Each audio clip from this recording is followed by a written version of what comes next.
All right, it is Sunday, and this is a Texans team that has never won in Foxborough. Going up to Foxborough, Massachusetts, where the average margin of defeat has been 18 points in this franchise's history. A lot of that included some Tom Brady, but also, as we know, some Jacoby Brissett along the way. But the Texans won't be facing Jacoby Brissett today. They'll be facing Drake May, the number 3 overall pick, who many Patriots fans are asking, why versus one of the best defenses in the league are you starting your rookie right now? And look, it's as simple as this. Jacoby Brissett led the Patriots to the 31st ranked scoring offense, and they're dead last in passing yards through 5 games. So I think that Gerard Mayo and everybody else up there in New England said, all right, let's rip the Band-Aid off. Let's get this thing going. Maybe this will provide a spark or some juice. There are some... I will give Patriots fans brought here via the algorithm at least a couple little smidgens of hope and optimism for you before Drake May's hopes and optimism is dashed against the rocks today. But this is a game really defined by the additions and subtractions. You have Drake May coming in for his first start. Yeah, the Patriots lose Ramondre Stevenson, and they'd shown potential in the run game. Ramondre Stevenson would have been a headache for the Texans, who have struggled to stop the run en masse in terms of yards per carry and total yardage and everything else. And yet, it's been a very good defense, and they've come up with big stops in the moment. But without Ramondre Stevenson, it's kind of a big deal. The Texans, they lose Nico Collins to the IR for 4 weeks. They're also going to lose Kamari Lassiter, but they gain back Joe Mixon. So why is that important? Texans have not run the ball well at all as of late. Joe Mixon rushed for 159 yards in the first game, goes down, wasn't looking all that great in week 2 either, but nobody else did. And since then, the Texans have been one of the worst rushing offenses in the league. And it's been kind of a pain in the butt because they've stalled out. The Texans defense going versus Drake May, and you can see why Patriots fans are a little bit curious about why they're choosing this week. Texans pass rush has the highest pressure rate, the 5th highest sack rate. They are 3rd in pass yards allowed per game, and they've generally been swarming the hell out of opposing quarterbacks. Opposing quarterbacks have one of the lowest percentage completions in the game. Josh Allen just had his lowest completion percentage since 2000, of his entire career as a starter. His lowest before that was 42%, I think, in 2018 or something absurd. So this is a big test. I think the biggest question really is what tactic and what strategy the Texans use against Drake May, a guy who can run, guy who can scramble when they don't have Kamari Lassiter on the back end, because the Texans have blitzed way more than they typically do. Right now, they've got the 13th highest blitz rate in the league, which might not sound all that impressive. Consider that D'Amico, in his previous 3 seasons as a defensive coordinator, never ranked higher than 20th in blitz rate, and they didn't blitz much at all last week versus Josh Allen. But when they faced Caleb Williams in week 2, they blitzed the bejesus out of him. And Caleb Williams ran, and Caleb Williams had multiple circumstances in that game where he scrambled away from 3 sacks and then still got sacked on the 4th attempt. So the ability of the Texans to spy like they did last week, the ability to selectively blitz, including on 3rd down especially, that's when D'Amico really pours it on. I think that because of the Patriots' relatively meager assortment of wide receivers, the Texans are going to feel comfortable playing man, and I think they blitzed the piss out of Drake May today. Patriots offensive line, another reason you might wonder why are they starting Drake May today? They've got the 30th QB sack rate. They're 30th in pressures allowed. The percentage of dropbacks with a pressure, 46.2%. Like damn near half the time Jacoby Brissett was dropping back, he was getting pressured, and he can't run the way Drake May can anymore. So he was taking a lot of sacks. 32nd in the league in percentage of dropbacks with a pressure. The Texans defense is 3rd in passing yardage allowed, 4th in yards per game allowed. Opponent's completion percentage, 57.1%. Texans are tied for 1st. Thank you, Anthony Richardson. And that was actually one of Anthony Richardson's better games in week 1. So all of that paints a pretty bleak picture for what Drake May might be able to do. Drake's ability to run and scramble, and in a weird way, his his weakness as a guy in terms of going through his progressions might work to his benefit in a debut at least, because the big wild card will be, okay, how much can he extend series by running? When does he pull the ball down and just go off when really he should be staying in the pocket? Over time, that stuff hurts a young quarterback, but in a debut where defense doesn't quite know what to expect from him, it could do some damage. That is the one area where the Texans, even though it hasn't really hurt them defensively, they've allowed quarterbacks to rush for 8.4 yards per rush this season. That's second worst in the NFL. They faced Anthony Richardson. They faced Josh Allen. They faced Caleb Williams, who's able to run. And they've managed it. They've managed it. You know, last week versus Josh Allen, Azeez Al-Shire was huge in this regard. His ability, while battling flu-like symptoms and weight loss and all that, was sideline to sideline, doing a semi-spy on Josh Allen. And I think you get more of that same treatment this week. The Joe Mixon dynamic is one that here in Houston we are all very excited about, just because the Texans' run game has been dismal. Weeks 2 through 5, Dare Gumbawale has become a huge factor in the pass game, and he's been very, very valuable on third downs. And yet, like last week, he rushed for 2 yards per carry. Cam Akers did a better job down by down as a runner, but I don't think they trust him in pass protection as much. I don't think they trust his overall durability as much. That's why Joe Mixon coming back, hopefully, is the elixir for a lot of issues, but some of the issues with the Texans' offense right now is on the offensive line. Dameon Pierce is back this week. Big X factor, big unknown. Is it Dameon Pierce from 2022, or is it Dameon Pierce that we saw in 2023 and in training camp, where he was running behind a hodgepodge of backup offensive linemen playing out of position, but he averaged 1 yard per carry in the preseason? So we still haven't seen any version that resembles the old school Dameon Pierce. I think many of you who subscribe to the channel know I 100% genuinely, honestly hope I'm wrong about Dameon Pierce, and my pessimism was unwarranted. So I hope to be proven wrong today in that regard. Thanks to BetUS, by the way, for sponsoring this video. Going to get to your comments here in a bit. We got the pregame show starting at 9 a.m. on Sports Radio 610. This game right now is -7, but I like the over. I like both the spread and the over. So I put $100 down on the Texans to go over 37.5. That's going to be fueled by turnovers and offensive production versus this Patriots defense. Right now at BetUS, you can get a 150% sign-up bonus on your first deposit and 125% bonuses on your second and third deposits, all the way up to $2,000. We've got the fastest payouts in the business. Great old time over there at BetUS. Random comments. This will be Mixon's warm-up game. Perfect game to come back in.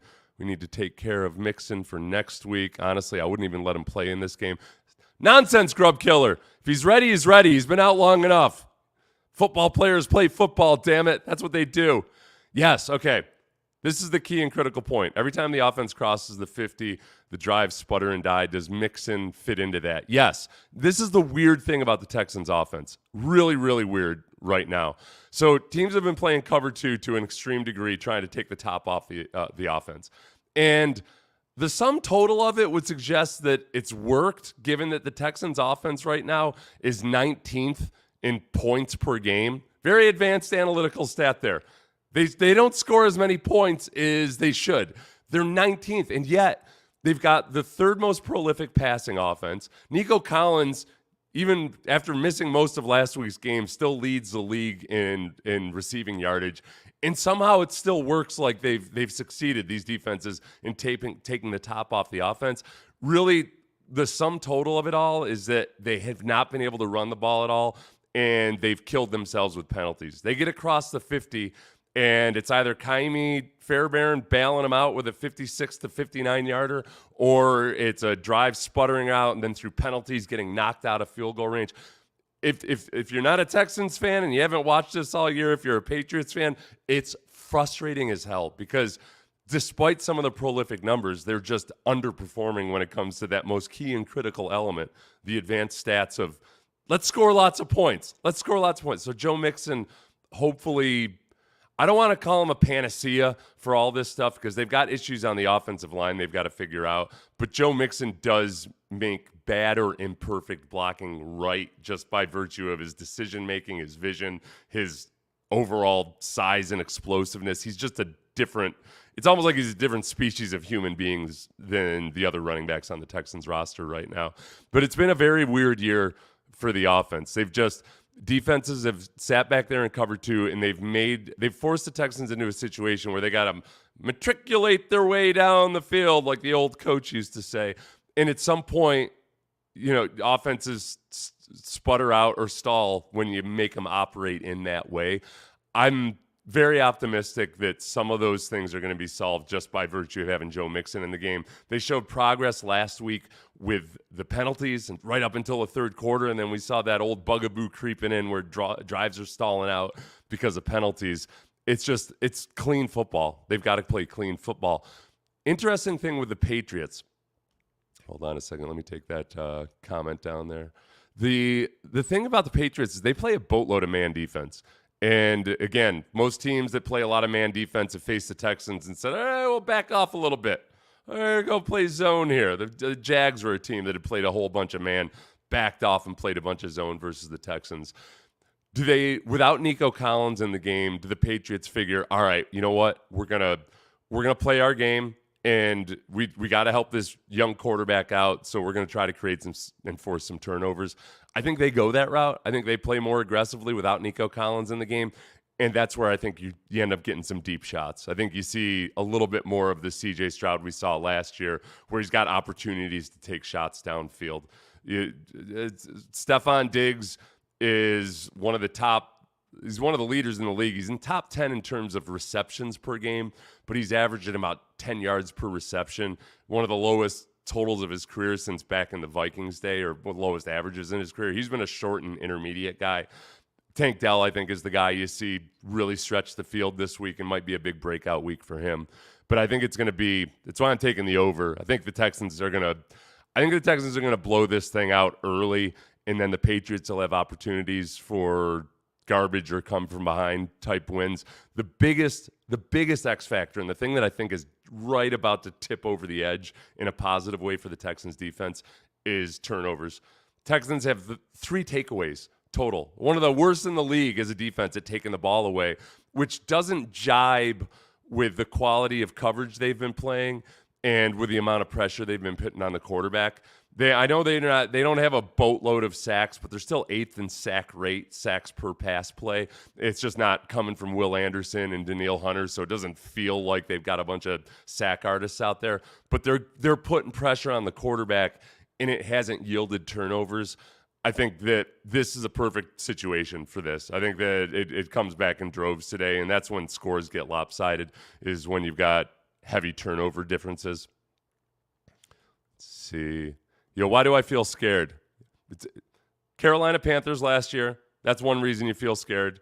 The Jets game last year, that's one reason you feel scared. Texans in their recent history have gone to teams that are beleaguered, bedraggled, misbegotten fools, and let them in the game and lost games to them. So there's that. Then there's the fact that at Foxborough Stadium, the Texans have never won. And I'm the last person to point to historical examples of this or that, but I fully acknowledge that it creeps into my subconscious, and that, yeah, I've got bad memories. I've got bad experiences of going up to Foxborough. The Letterman jacket game, the Jacoby Brissett debut, like all these things where the Texans had gone up and highly heralded, highly trumpeted, and then that just squatted down and pooped all over themselves. So I don't feel that this is where the mojo gets reversed. This is where the mojo gets reversed. Oh, Texans Tangent said something. Let's see. We don't play the end. Oh, so that was a scheduling question. Working hard on a Sunday morning. You're welcome. I'm very excited about this game. I'm calling it Texans 34-17. And I'm excited to see Drake May too. Drake May, against my better judgment, has grown on me. I'll hate him soon enough, especially if he starts having success.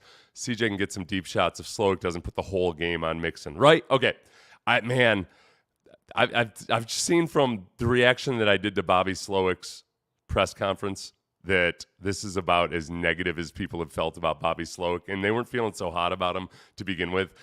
It's whether you want to call it the play calling, the execution, whatever it might be. The wasted rundowns have been just maddening, and yet I like Bobby Slowick's overall philosophy. It's almost like you know who Slowick is right now? He's Nietzsche. He's Nietzsche. He's got some good philosophies, but they've been bastardized, and sometimes you gotta be careful. Nietzsche's philosophies were like kind of co-opted by the Nazis, and it besmirched Nietzsche's actual work because it got associated with the Nazis, even though they bastardized it and picked and choosed and everything. That Slowick right now is running that risk. He's not gonna be no different than a Heinrich Himmler or something if he doesn't get this thing straightened out. His hotness on the future head coach scale is tabled until he can establish a run game. He's a passing game coordinator who's done a really good job getting the third highest passing offense in the league right now, and yet they don't score points. There's just this minor detail of scoring points. Could you score a boatload of points for me? You've got two receivers out there today in Tank Dell and Stephon Diggs that many teams are jealous of. Like, oh, they don't have Nico Collins. Right. There's a lot of teams out there with a crush or kill to have Stephon Diggs and Tank Dell out there. No more excuses, damn it. Yeah, Jimmy Ward out too. I was mentioning the biggest names. Let's see. All right, here we go. I got to get ready for the pregame show with Sean Pendergast at 9 a.m. Thanks to BetUS for sponsoring the video. Get that 150% bonus when you sign up at BetUS. Just use that code YouTube150. 150% bonus on your first deposit, 125% bonuses on your second and third deposits, all the way up to $2,000. I'm taking the Texans with the over. Let's have a good one. I'm going to do a halftime stream, so be on the alert for that.